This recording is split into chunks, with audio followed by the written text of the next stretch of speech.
The first step in doing a gelatin print is actually making the gelatin printing plate. And I've been using these styrofoam trays because, well, they're disposable. What I did before I started this is I measured how much water it took to fill this within about 1/4 of an inch, and it was 2 cups. And so I know that that's going to take about 8 of these gelatin packets, these Knox gelatin packets. And doing this, you start off just by simply putting the gelatin in there. It'll dissolve at first, but you're going to keep putting gelatin in here until it's almost the consistency of, well, grits. You want to stir it kind of carefully because you don't want to mix a whole lot of air in this. That becomes a problem. The air bubbles become a problem when you actually pour this gelatin into this tray to make the printing plate, because you have to get rid of all the little bubbles on the surface of it. And so usually what I do is just kind of poke at the gelatin until it sinks and is dissolved. I got a few little air bubbles in there, so we're going to have more.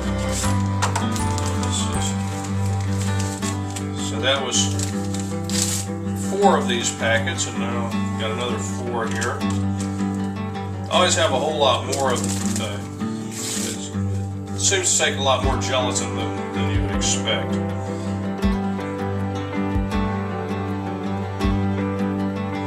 And you know, for the teachers out there, if you're doing a class set, of course you can do it, make more gelatin at a time. It really kind of depends on how big your microwave is in the pot that you're putting it in, because what's going to happen is after I get all this gelatin dissolved in here, then I'm going to put this in the microwave to melt it. This will harden at room temperature once you get all this gelatin in there. Looks like it might be more than, might be 6 packets per cup instead of 4. Because this is not, it's not an exact science.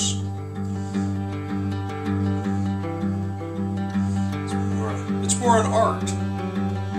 You're basically just trying to dissolve as much of this in there as possible. So that's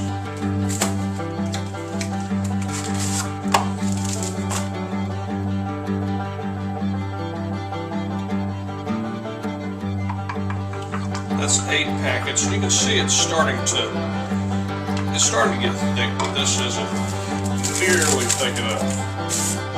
The thicker you get it, the better your printing plate will be.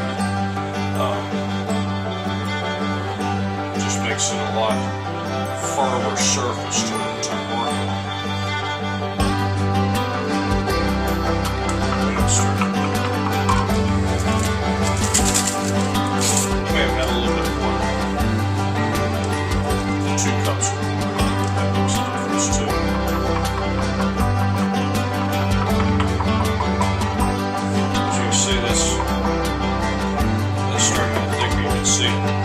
Stick it to the inside there.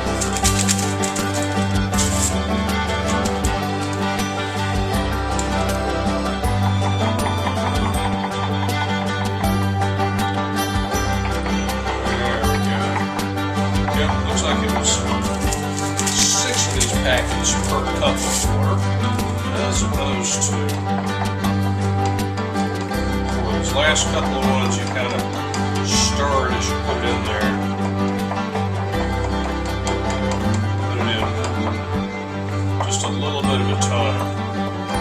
That kind of helps it incorporate it without getting any dry spots in there. That's really where you kind of get the bubbles from. If you do get any clumps of gelatin in there that won't melt when you microwave it, you want to pull them out. Now you can see how that That's really thick. That's more what it should look like. Alright. And you want to clean all of your tools that you use pretty soon so it doesn't dry on there. It's kind of a pain to get it off when it's dry. Okay, now I'm going to take this and put it into the microwave for probably about 5 or 10 minutes. We'll start off with 5 and see how that goes. Okay, so that's been about 5 minutes that I microwaved, and you can see that there's now kind of some foamy bubbles on the top of it. And then usually, just to help with this, I just take a spoon and kind of scoop off as much of that foam as I can. And you know, a lot of times, depending on how big a rush I've been in or something, maybe more or less foam. I don't think it really has anything to do with the gelatin or anything. I think it's more a matter of how much I've rushed. But it's all liquidy now. And also another thing I've done, I've pulled a trash can over closer to where I am, because part of the next step is going to be cleaning bubbles off of the surface. And so I just gently pour it in there, mostly just because it's kind of a sticky mess if you splash it. And being as how I'm doing this in the kitchen, I don't want to mess up my kitchen. Now since I measured this, it should come up pretty close to the top there. And looks like I got most of the bubbles off. It doesn't usually happen, but that seemed to happen. Then I'll show you what to do in case you do see lots of bubbles. And I'm going to just rinse that out.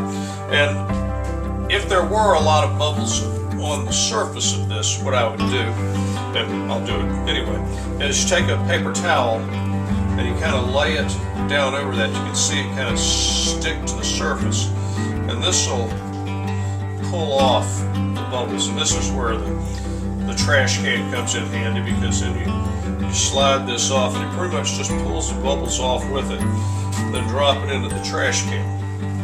Now this will harden at room temperature. You don't have to refrigerate. Actually, you shouldn't refrigerate. But that's basically how you make a gelatin plate. You don't have to use these styrofoam trays. You could use, I've used jelly roll plates to make or jelly roll trays to make a bigger plate, or even